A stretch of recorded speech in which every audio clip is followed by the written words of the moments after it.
Qophiin keenyarraa shamarreedha kan seenaa see kana nutti himte jechuudha. Mudannoo jaalala ijaati. Shamarree kan bara ijoollummaa ishee nama jaallatteef xalayaa hedduu barreessaa turte.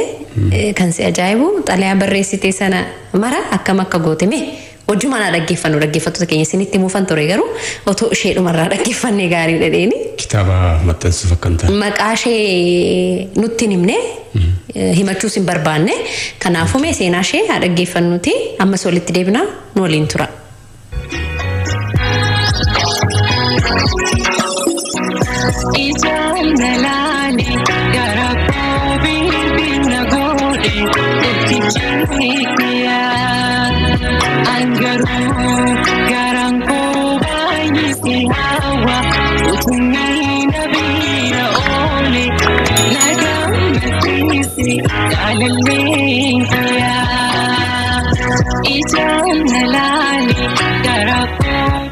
Naannoo kutaa saddeetiitti jalqabee natti fakkaatee gurbicha nan jaalladha. Halkan xaalayaa nan barreessaa fi halkan bakka waanumanitti kennu natti fakkaata. Barreessee jechuudha. Barreessee deebi'ee rafee faanaan qo'addaas immoo achumarraan qo'addee xalayaallee barreessee fi kan ammaa boruttiin kennan jedha. Borummoo nan sodaadha. Kukuteen wanni itti gata. Maal fa'aa jettee barreessita? Inni baay'eedha maali? Bara keenya maaltu jira iskibirtoo diimaadhaan fakkii onneen kaastaa xiyyatti gootaa achi dhiigaa waan itti gootaa ijoollummaadha garuu waan jennee barreessinurree yaadadhu barreeffamni hin jira jalatti onneen sun hin haftu kan xiyyi waraanee jechuudha. Seenaa diimaadhaan itti barreessinaa qopheessinee garuu itti hin kennu. Onneen koosiif dhiigaa jiraadha. Akkas ta'a hiikni isaa jechuun amma warra kaan irraa gatii arginuufi dhagee malee hiika isaa waan nan beeku natti fakkaatu yerichaa jechuudha. Nan kaasa garuu abaabollee nan kaasaa naannoo waggaa 14 13 akkasidha kan naannoo kutaa 8tti gatii ta'ee fi ministirii waggaa 13tti fudhadhee natti fakkaata waggaa 13 yookaan waggaa 14 darbu. Jaallachuu kee maaliin barte miira akkamitti dhagaa? Mucicha gaafa arguu danda'a isa bira darbuu hin danda'u nan oolladha. Amma kolfanna qaba mucicha waggaan argu. Jiranis abbaa ijoollee lamaati garuu wanti sun hin jiru. Miirri yeroo sanatti dhaga'amu hin jiru. Inni ijoollummaadha. Miira ijoollumaatiin jira. Nan sodaadha baay'ee maqaa nan qaanfadha gurbicha. Waan xaalayicha irratti inni afaan barreessaaf sirba fa'a amma waggaa yaadadhu sirba afaan Amaariffaa Malkaamuu Tarrejjee gurbichi qaanfata mucaanii. Waan caalayyuu jechuudha. Anamma ittiin kennu onnee qabaaddeellee ittiin kennu garuu qaanfata ture gurbicha jechuudha. Maal ture iyyuu sirbichi ayinaaf faroo dijjee jedhu ijoollee ta'e nan beeka ture. Haramalaa beluu isa tajaajila jooche ayinaaf faroo nyaalle ayinaaf faroo dijjee salaamtaal saxxa'uu kagerkut baay'ina bichaa yaayee waan daamet waddeerkut. Haramalaa beluu. Meloda jote aina farunale aina faraje sanata zeta talanega kerwat paine bitaya ye vanda me todenwat sirban nageeffana garuu jechuun aina faroo dijee kana ni dhaga'uu yoo noolu eenyirraa akka dhaga'een beeku gurbichi. Jechuun akkan dubbadheeni ta'uu sirbeeni ta'uu garuu akka xiqqa keeziin itti bareen beeku garuu jaadadhu wanticha baree ture mucichi dhumarra garuu ama kolfatu nu qaba gaafa. Maal isaa jaallatte garuu? Homaan mucichi waan namarraa addaa waayyuu hin qabu caaqalloo wayiiti. Qal'ina isaa jaallatte? Maal beeka waan cal'isu wayii gatii ta'eef fenna laata. Cal'isa natti fakkaata ta'een beeku ani garuu ijoollee gatii ta'eef yaadadhu mucichi ijoollee biraarraa koo hin jiru ijoollee wajjin guddanneen jiru miti ijoollee biraarraa naa dhufa inni gaaffiin jaalala isaanii hin dhaga'u yericha waa'ee mucaa malee. Xalayaa meeqa barreessiteessa? Ni lakkaa'ameen dhumuu dhiise. Maal jechuun ittiin kennaafne ciccirameetuma badee mana fincaaniitti gadi ganna adamni akkana kuutanii akka walitti hin jenne. Waliruma isaallee hin argine. Ani maal beeka garuu keeziin itti bare yaadachuu hin danda'u dhugaa dubbachuuf jechuudha. Xinnoo ta'eetiin gatiin ta'ee fi keezii itti bare hin beeku garuu bareera gurbichi.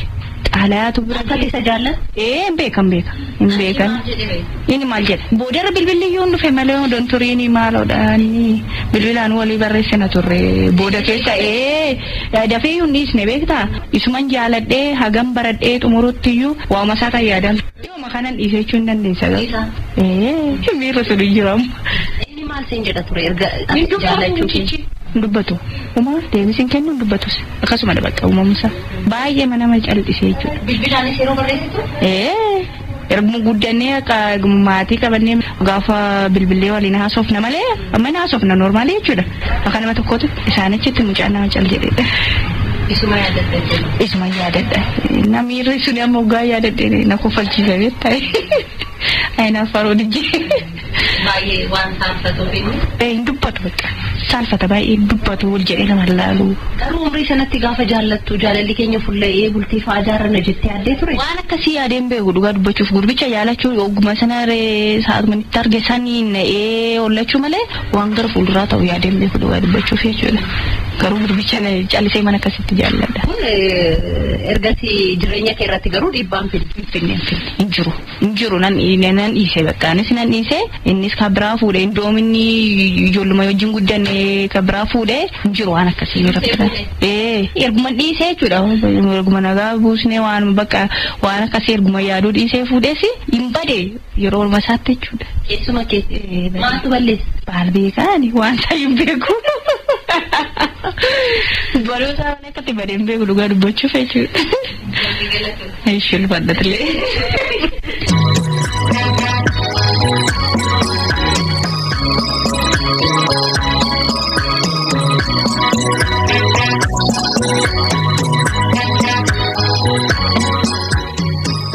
Hawu qophiin ijaan laalteetuma takkuma libsuu ijaan jiramte tu konkolaataan fa'aa deemaa jirtu taaksiin fa'aa deemaa jirtu ilaalte ijikee bilqii matakka libsii matakka irra buuti achi chaappaan deemee keessa keetti gaafa deemsa imala keetti fuftama konkolaataa keessa jirtaa jenna konkolaataa keessa teessee yaadda kan itti argite yookaan dabbasaa ishee ta'u mala yookaan fuula ishee ta'u mala bakkuma hawwataa qaama ishee siraasee harkisuu argite san booda atillee waan miidhagduu sanaa xiinxalaa karaa keetti maltaa sanumaan yeroo ta'u murtaa'e futuwaa isheen irraanfatiin arguufillee yeroo itti deebituun jira gara sana deebite. Si mudatee beekaa?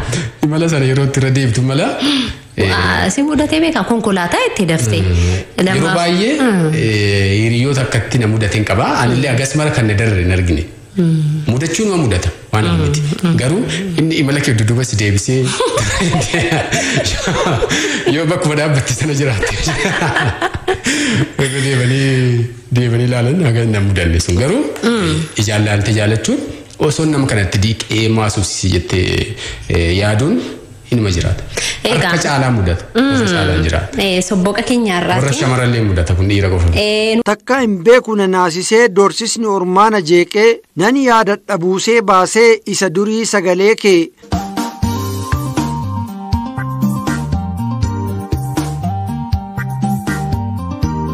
Obboroo barii kaasee hanga dhiya galgalaa yaada kee keessan oolee yaada kee keessan bulaa hanqurxummii lagaa yaadni keenaaf bishaanii keessi koosiif jiraata sidhabullee ijaanii hafuurri kee natti dhi'oo yoo qaamni kee laga gamaa kutee hin gatu kudhaama kee du'eet qe'eetti naagama garaa koottu nan jabaatu of keessaa baasuuf ulfa kee otuu qophummaan na nyaatu obsumaan eega dhufa kee na qorqeera rirmi yaaddoo foon lafeerraa na fiteera rakkoon roobus akka yandoo onneen koo sitti citeera godoo kee jala lixeera bareeda koo na dhiidammaa biiftuu koo xiyya soddoma urjii koo isa qara shanii koodee koo isa laga gamaa ol fagaattus qilleensarra teessus duumessa gaararra da'attus bosona keessaa muka raaftee akka qilleensaa bakka jirtuu na dhageessaa hafuura keettu na keessaa.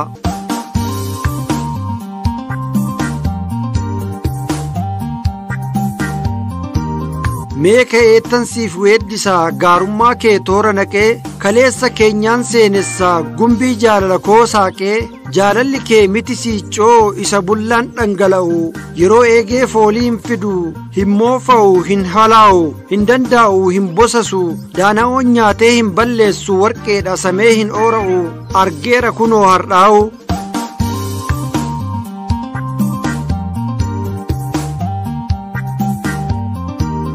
gadoo kee barbaachanuffee ergan hiikkadhee sinnaara faarsuun kee qooqa koo cufee ergan fannisee kiraara ekeraan kee diidaa dhufee hoggayyuu natti marmaara narraa hin citu firoomni kee mallattoon keenya dhiigaanii onnee koo keessa dhokattaa gaaddisa kee yoo diiganii ati maal narraa argatte maali marmarteen hammanaa duutee boodas nan hiikne kan kee kun maali namanaa addunyaa sobaattu farsee dhugaa kee harkaa tamsaasaa ergamtuu sobaattu wal gahee qaamaaf qalbii koo basaasaa amartii ati naa kudhaamte qubeelaa kee harkisanii quba qullaa na hambisuuf yeroo hundaa yaaddi isaanii.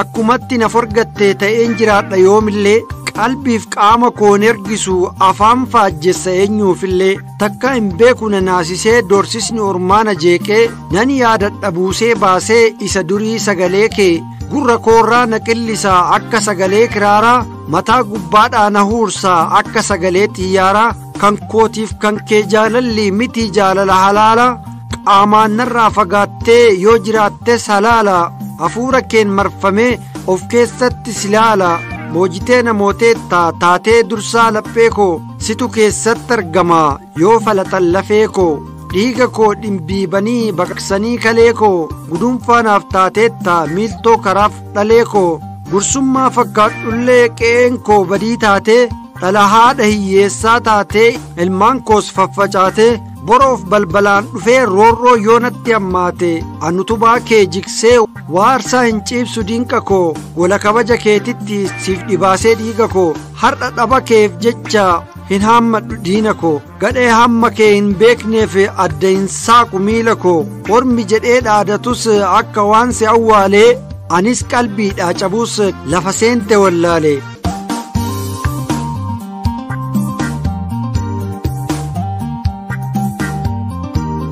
jaalalli kan koof kan kee du'eeyyuu lubbuu qaba onnee kootti kuullattee godaannisa keen qaba xaxaaf kiyyoon alagaa adda adda nu fageessee sarageen safuun beekne qaawwa koo quba keessee daannoo koo wuqqistuyyuu rigattee harreen ormaa jechi masaanuu gandaa taatus singiggoo qomaa dhukkuba dhaba keetiif eelaa jaalala keetiin otuman dhukkubsadhu qaamaati dhiistee deemte gad baasee hin gurguradhu ormaaf boo'uu dhiisiiti ijayyuu hin libsadhu biqiltuu jaalala kee ishee at guddifatte qorraaf rooba bosonaa aduu bonas obsitee dhiiga kee ijoollummaa dhiiga ilmoomaa cobsitee kaayoo keef buluuf jettee foon maddii kee qorsitee badhaasa jaalala koof isa lubbuu laatte kara deemtuun joortitti miila awwaaraan ol galtee dhangaa jaalala keetii harka xuriin yoo nyaatte waaqayyo maal naan jedha waaqni jaalala uume beenyaa maaliinan baasaa kabaja koo eegsisuudhaaf bara jireenya keetii bosonatti si dhume.